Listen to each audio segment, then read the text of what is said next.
Comment devenir un sensei? Pour devenir un sensei, il faut non seulement maîtriser un art martial, mais aussi posséder des qualités pédagogiques et humaines. Voici les éléments essentiels à prendre en compte. 1. La maîtrise technique et l'expérience. Atteindre un niveau élevé.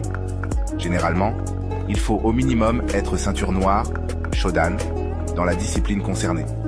Cependant, le grade n'est pas le seul critère. L'expérience, la connaissance approfondie des techniques et la capacité à les exécuter avec précision sont primordiales. La pratique continue, même après avoir atteint un grade élevé, il est crucial de continuer à s'entraîner et à progresser. Un sensei doit être un exemple pour ses élèves et montrer qu'il ne cesse jamais d'apprendre. 2. Les qualités pédagogiques, la passion pour l'enseignement. Un bon sensei doit être passionné par la transmission de son savoir. Il doit être capable de motiver ses élèves, de les encourager et de les guider dans leur apprentissage. La patience et l'écoute. Chaque élève est différent et progresse à son propre rythme. Un sensei doit être patient, attentif aux besoins de chacun et capable d'adapter son enseignement en conséquence.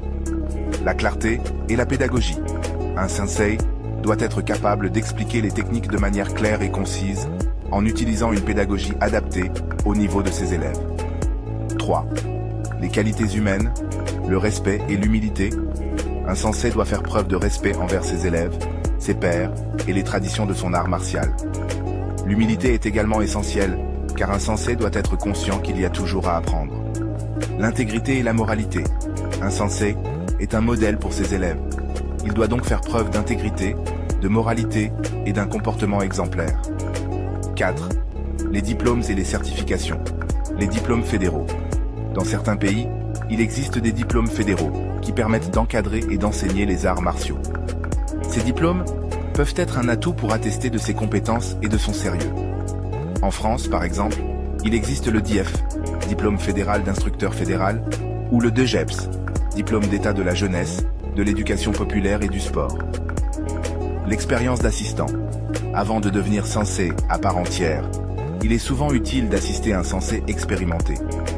Cela permet d'acquérir de l'expérience dans l'enseignement et d'apprendre les ficelles du métier. En résumé, devenir sensei est un long chemin qui demande de la persévérance, de la passion et un engagement profond envers son art martial.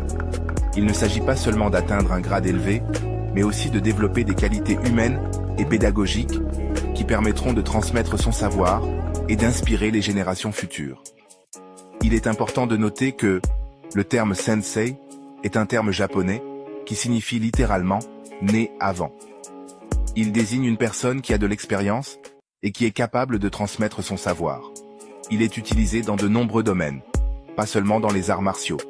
Dans certains contextes, le terme « sensei » peut être utilisé pour désigner un professeur ou un enseignant, même s'il n'est pas un expert dans un art martial.